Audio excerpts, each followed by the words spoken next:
Assalamualaikum warahmatullahi wabarakatuh. Anak-anakku sekalian, pada hari ini kita akan membahas mengenai masalah kolonialisme dan imperialisme.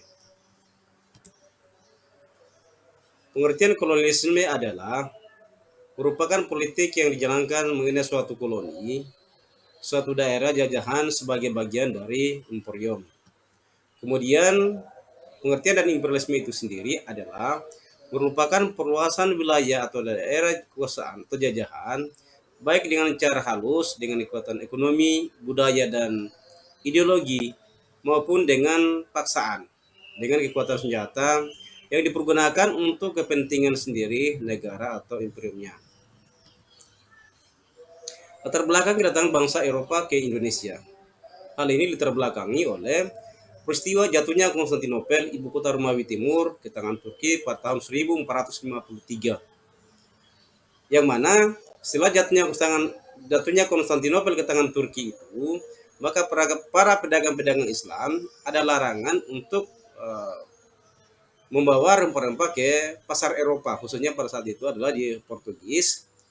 Ya, dengan demikian, orang-orang Eropa sendiri ataupun para pedagang-pedagang Eropa ingin mengetahui ataupun mencari sendiri di mana sumber rempah-rempah yang sebenarnya yang ada di dunia timur ataupun Hindia Timur, yaitu di Indonesia.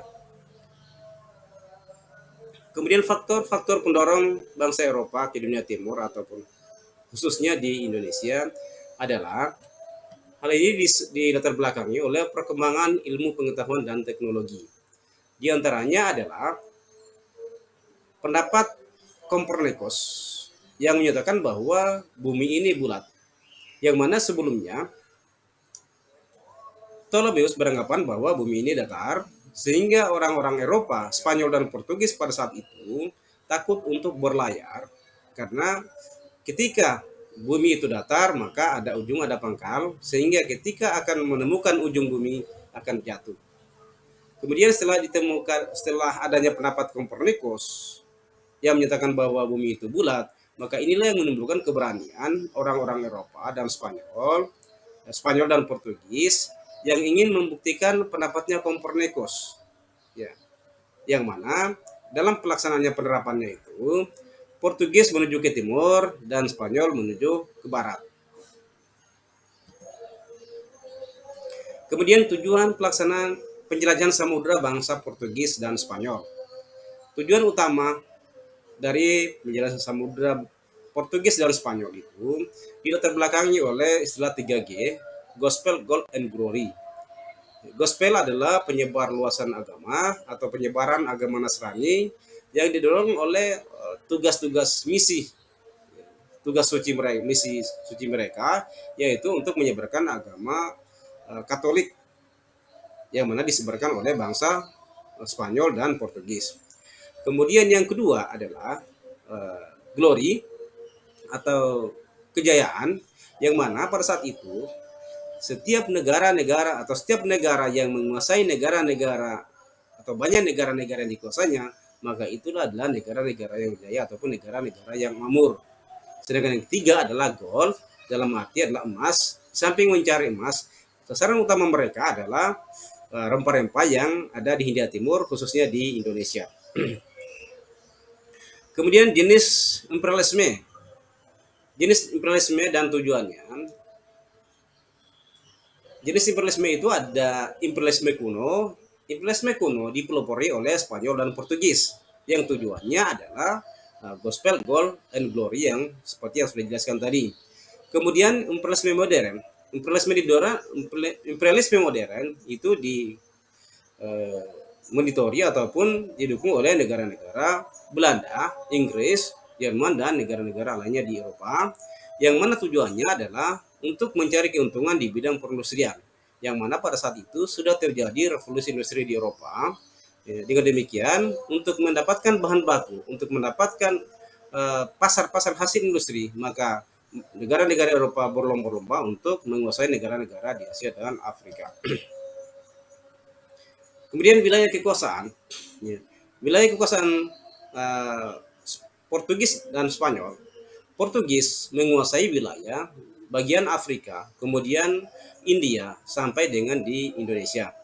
Sedangkan wilayah kekuasaan Spanyol, wilayah kekuasaan Spanyol itu yaitu dari Eropa, dari Spanyol, kemudian benua Amerika, ya sampai dengan di Filipina dan terakhir di Indonesia. Terus rute pelayaran bangsa-bangsa Spanyol dan Portugis ke Indonesia.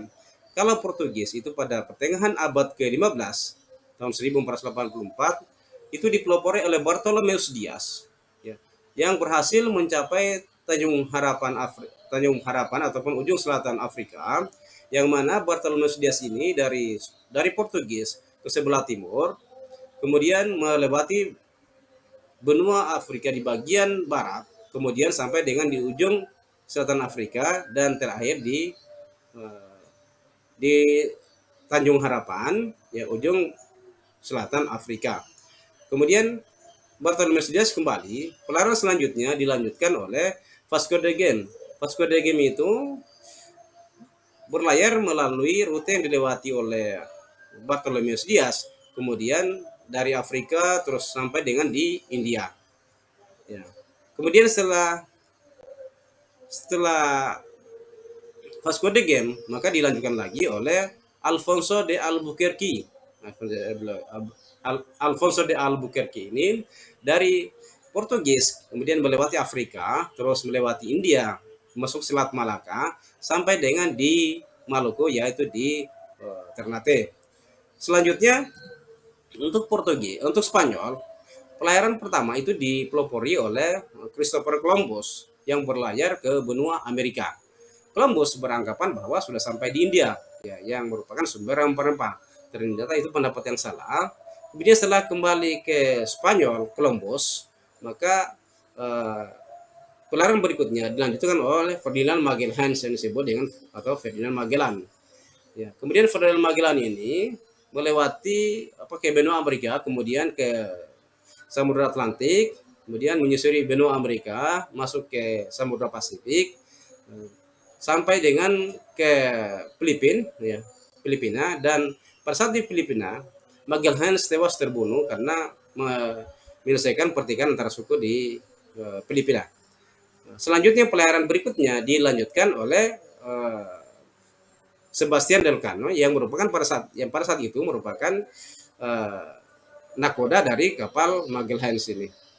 Ya, kemudian pelayaran itu menuju sampai dengan ke Indonesia, ketemulah Portugis dan Spanyol, dan betul apa yang dikemukakan oleh Copernicus itu bahwa bumi bulat itu betul adanya, karena hal ini dipraktekkan oleh bangsa Spanyol dan Portugis, yang mana Portugis menuju ke timur dan Spanyol menuju ke barat, bertemunya di Indonesia di Maluku.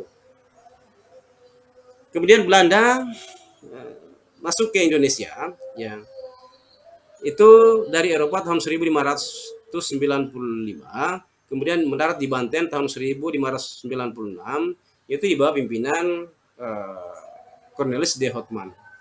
Selanjutnya Belanda ini untuk menguasai perdagangan di Indonesia, maka mendirikan VOC, Verenigde de Oost-Indische Compagnie, pada tahun 1602. Demikian untuk imperialisme dan kolonialisme. Nanti kita sambung pada pertemuan berikutnya. Demikian, assalamualaikum warahmatullahi wabarakatuh.